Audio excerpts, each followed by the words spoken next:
Hey guys, what's up? I'm Jaydeep Omprakash Sharma and welcome back to the channel. Today we're doing a full case study on one of the most dramatic business comebacks in modern history, Netflix.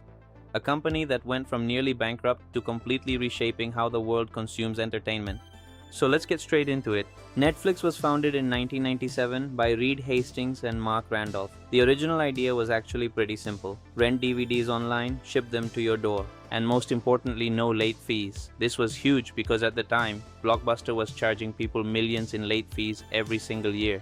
Netflix basically said, we won't do that, and people loved it. Now, Blockbuster at this point was absolutely massive. 9,000 stores worldwide, $6 billion in revenue. They were untouchable, or so they thought. In the year 2000, Netflix actually approached Blockbuster and offered to sell the entire company for just $50 million. Blockbuster laughed them out of the room. They said no. That is probably the most expensive no in business history because Blockbuster filed for bankruptcy in 2010, and Netflix, they just kept growing. By 2007, Reed Hastings could see that the internet was changing everything, so he made a massive bet. Netflix launched streaming. No DVDs, no shipping, no waiting, just click and watch. It was revolutionary at the time. But here's where things started going wrong. In 2011, Netflix decided to separate their DVD business into a different company called Quickster. At the same time, they raised their prices by about 60%. Customers were furious.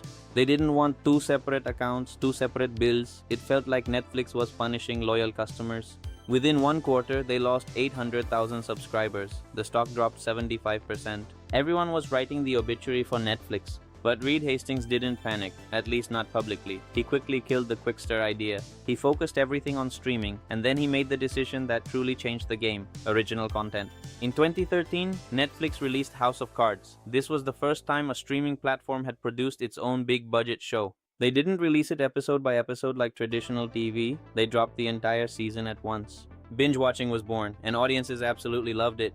Then came Orange is the New Black, Narcos, Stranger Things, and the list just kept going. This was a genius strategy because original content meant Netflix wasn't dependent on studios anymore.